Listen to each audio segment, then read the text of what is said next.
Bonjour, je me présente. Je suis Inair. Évidemment, c'est un pseudo. Je suis un agent de la Fondation. Et je veux vous parler de ce que l'on fait, car ici, tout est parti en sucette. On va commencer par le commencement, si vous voulez bien. SCP-101-FR est un site internet ayant des capacités de mimétisme numérique.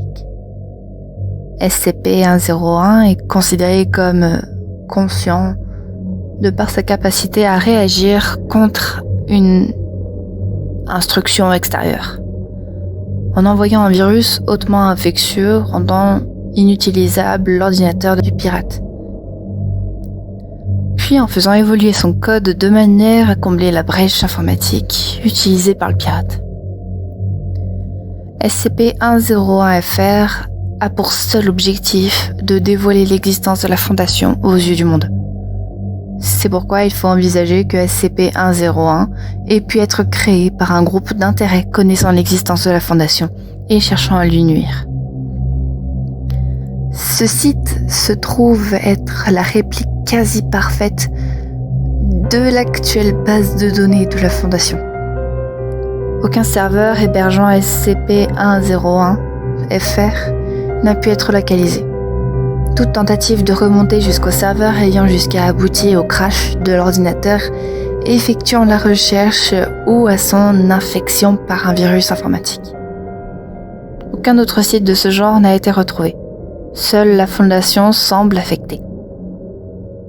SCP-101-FR est capable de garder une connaissance parfaite en temps réel de la base de données de la Fondation, même alors que celle-ci est coupée de l'Internet civil et même lorsque ses serveurs sont protégés par un blindage bloquant toute émission d'ondes de quelque type que ce soit. La nature de la connexion entre la base de données et SCP-101 est inconnue. Toutefois, il a été démontré que lorsqu'un nouveau rapport est rentré dans la base de données, un nouvel article parfaitement identique à ce rapport est instantanément posté sur SCP-101-FR.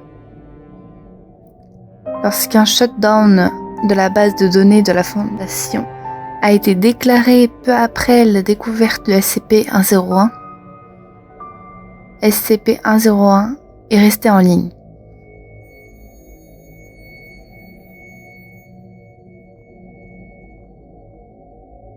SCP-101-FR semble avec le temps s'être développé en d'autres sites secondaires. Toutes les copies de la base de données de la Fondation, basées dans des sites où sont implantées les filiales de la Fondation, en Russie, Corée du Sud, en Chine, en France, en Pologne, en Espagne, en Allemagne, en Thaïlande, en Italie et au Japon. Cette manœuvre semble avoir pour but de propager au mieux l'existence de la Fondation en la traduisant de plus de langues possibles et en touchant ainsi le plus de public possible. Pire, dans le même optique d'accès au grand public, la restriction d'accès de certains documents normalement réservés au personnel de niveau 3, 4 ou supérieur ont été brisés. SCP-101 semble également capable, par un procédé inconnu, de rendre les agents mémétiques de sécurité complètement inefficaces. Ainsi, SCP-001, pour ne prendre qu'un exemple, est affiché aux yeux de tous. Heureusement, l'ajout des faux fichiers couplés à Rose Écarlate permet de garder une relative sécurité vis-à-vis de toute révélation au grand public.